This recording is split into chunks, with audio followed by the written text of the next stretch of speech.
Assalamualaikum warahmatullahi wabarakatuh. Let me to introduce our group. I'm Nurul Fitria and my friend Yunita Elvina. We are from A group and we want to explain about part of non-literal meaning. The points that we will discuss include connotative meaning, social meaning, affective meaning, metonymy, metaphors, and the last idioms. Happy watching! Alright, the first topic about connotative meaning. According to Leach, connotative meaning is the communicative value that an expression has which would be referring to above or over its conceptual meaning.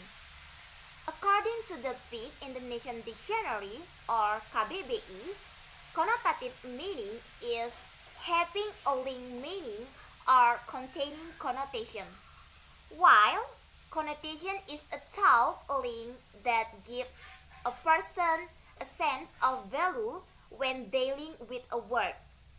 The connotative meaning is also defined as the meaning added to the denotative meaning. The characteristics of connotative meaning are: connotative meaning occurs when the word has a sense of value, both positive and negative. If it is not feasible, the taste can also be called a natural connotation. The connotative meaning of a word can differ from one community group to another, according to the way of life and norms that exist in the society. And last, the connotation meaning can also change from time to time. We often encounter connotation in a poem, short story, and several other literary works of art. The existence of this connotation aims to beautify a sentence experience in a word. Example. Alright, the first example. Fadlan doesn't want to be arrogant even though he is in a soft chair in his office. The meaning of a comfortable chair is a good position. The second example. Rina lives alone. Rina lives alone. The meaning of being alone, there is alone or without family. The second topic about social meaning. The social meaning of a word is its meaning in relation to the social circumstance which is used, as determined by the various social structure in society. Some societies, such as Japanese people, they have certain words that are only spoken by certain level of society. For example, the word makan for eat. Social meaning refers to the use of language to establish and regulate social relations and to mention social roles.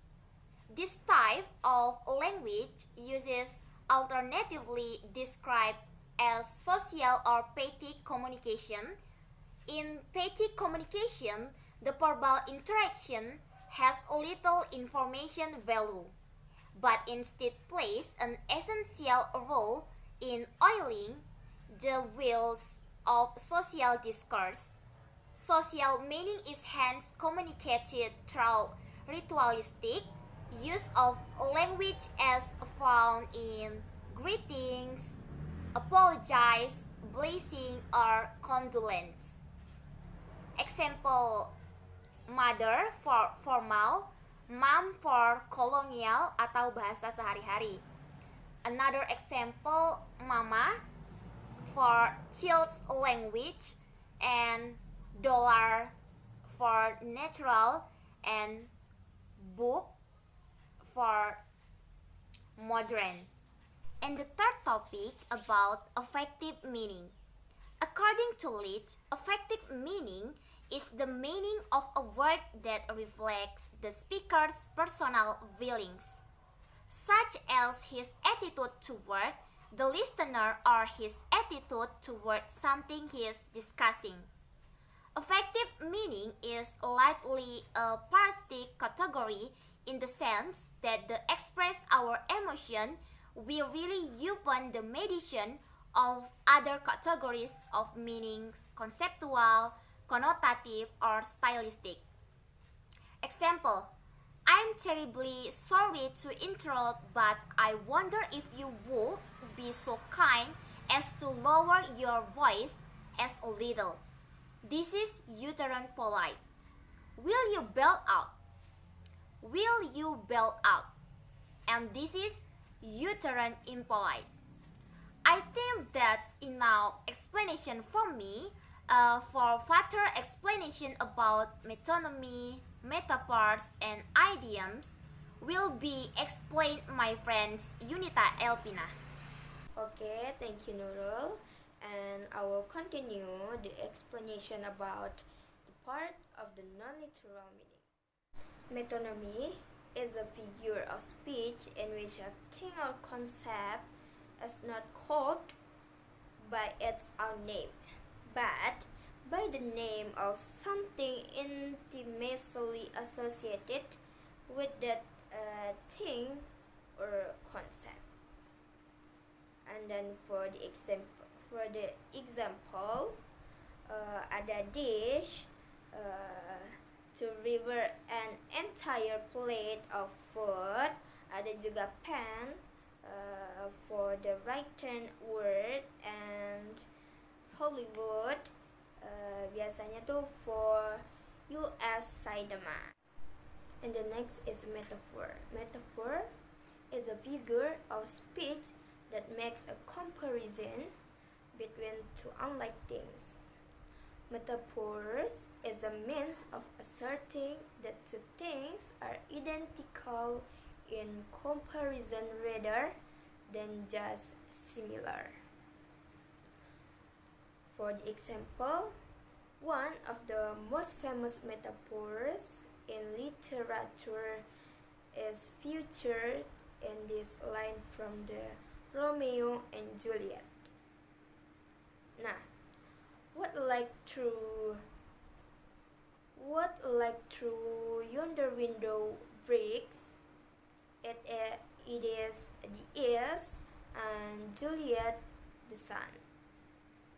In this metaphor, Juliet is compared to the sun, but in the fact this figure of speech claim that Juliet is the sun. Last is idiom. An idiom is also kind of collection because the words are kept together describing meaning, but in idiom, the meaning is not derived from the conceptual meaning of the words.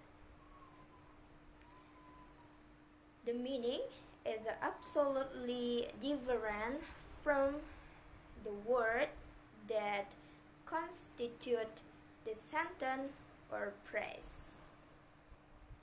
It cannot be deduced from the meaning of individual collate terms.